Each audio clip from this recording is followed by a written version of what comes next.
Hey guys, I'm Tyler and welcome back to the YouTube channel. If you follow me on Instagram, which you should be, you'll know that we are putting an addition on our house, and today I'm going to show you how to install wood grain tile right over OSB like a pro.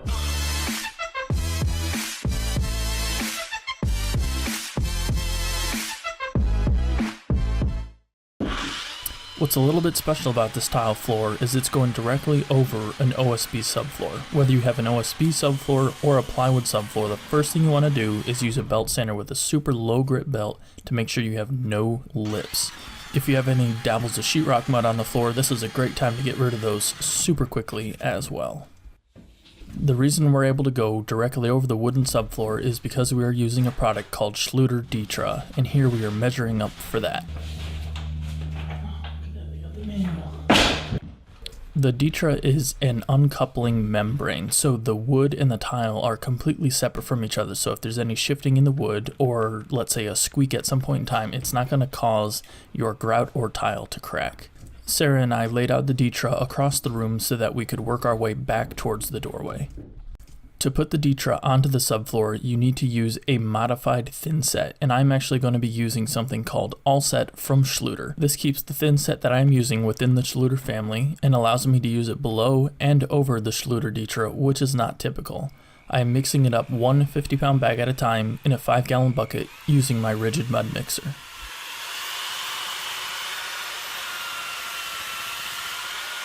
What I found worked best for spreading the thinset was a consistency slightly thinner than peanut butter. A quick rinse with the paddle mixer in another bucket of water kept it nice and clean throughout the process.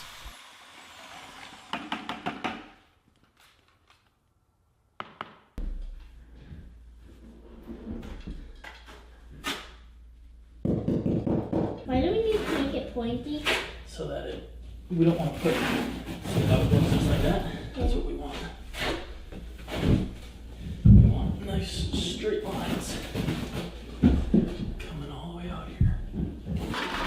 I then troweled the thinset onto the subfloor using a 3/16 inch V-groove trowel.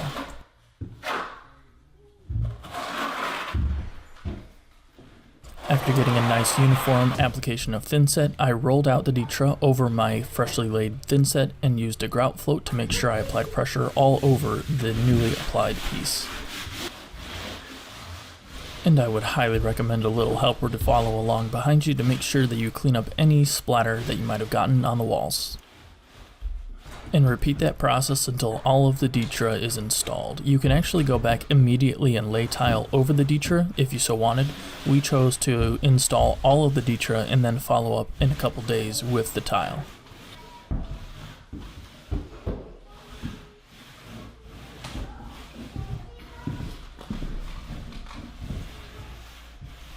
So this is day 2 of tiling the new addition. I didn't film any of the actual tiling on day 1.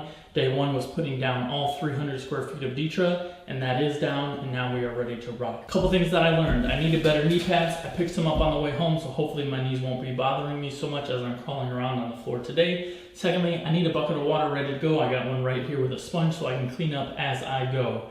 Thirdly, I don't want to get my gloves wet as I'm working. When I went out and used the tile saw, I got my gloves all wet, and it made the tiles a little bit hard to handle because they were slippery as I was trying to back butter them. Fourthly, reading through the DITRA handbook a little more detail over the weekend, I figured that I don't actually need to back butter these tiles. These are 6x24, and the DITRA handbook recommends back buttering for 12x12 or larger. So I'm thinking because these are skinnier tiles, I can push them down and get the good adhesion in the back.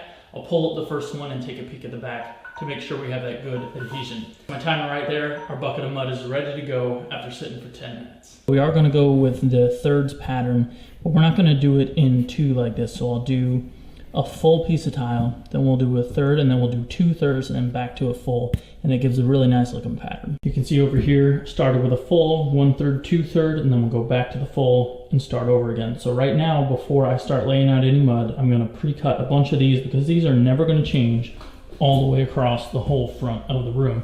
And to be honest with you, they're not gonna change all the way across the whole section of the new addition. And if anyone was interested, we're using a wood grain porcelain tile, 6x24, and it's a dapple gray shade. Yep. Plug my ears. Mm-hmm.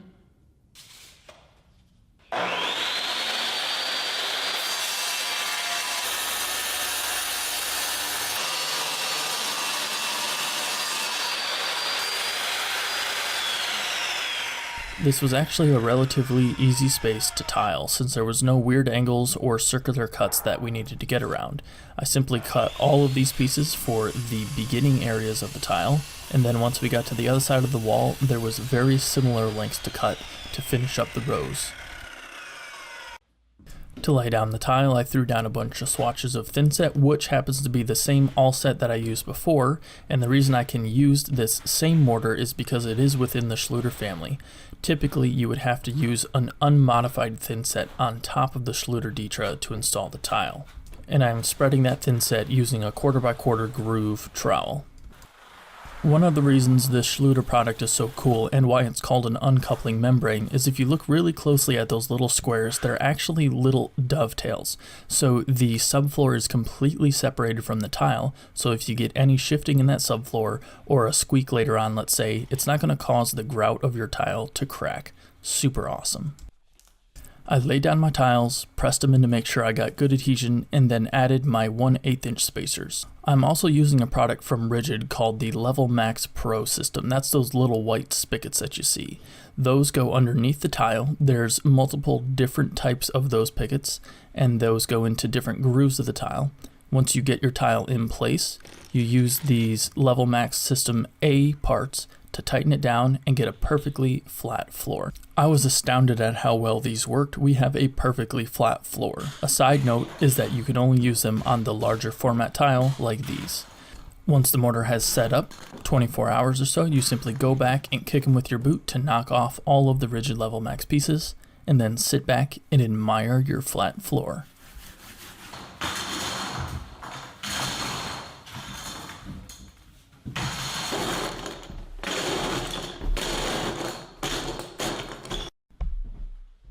The parts A from the Level Max system, which are the orange parts, can be reused again and again, but obviously you broke off the parts B, C, and D, so those are trash. Got to separate them all so you can reuse them again.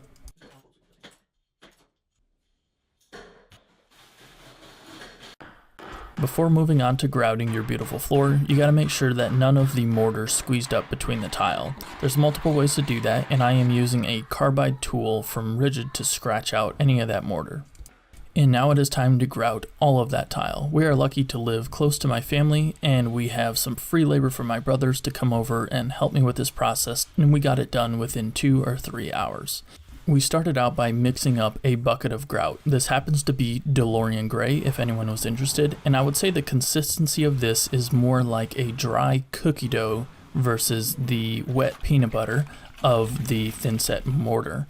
Squeeze it into the tile at a 45-degree angle using a grout float, and then come back with as dry a sponge as you can possibly get to wipe up the excess grout.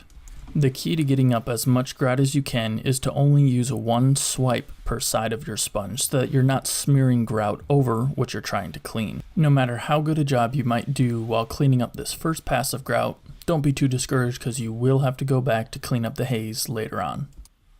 And like I mentioned, I had some brothers come over and help me lay this down, so we got it done within a couple of hours. Not exactly free labor, but it's pretty cheap. And to clean off that haze, which you can clearly see in this frame, I used a mixture of water and vinegar. There are solutions that you can get specifically for haze removal, but this is what we had on hand when we decided it was time to clean it up. This did take 2 separate cleanings to get the haze completely cleaned off and the tile back to its original state. And the last step will be sealing your grout. I am going to be using this Aquamix solution, and I'm using this one because this is the most highly reviewed sealer that I could find on the internet. And I'm using a squeeze bottle roller from the home center to apply it.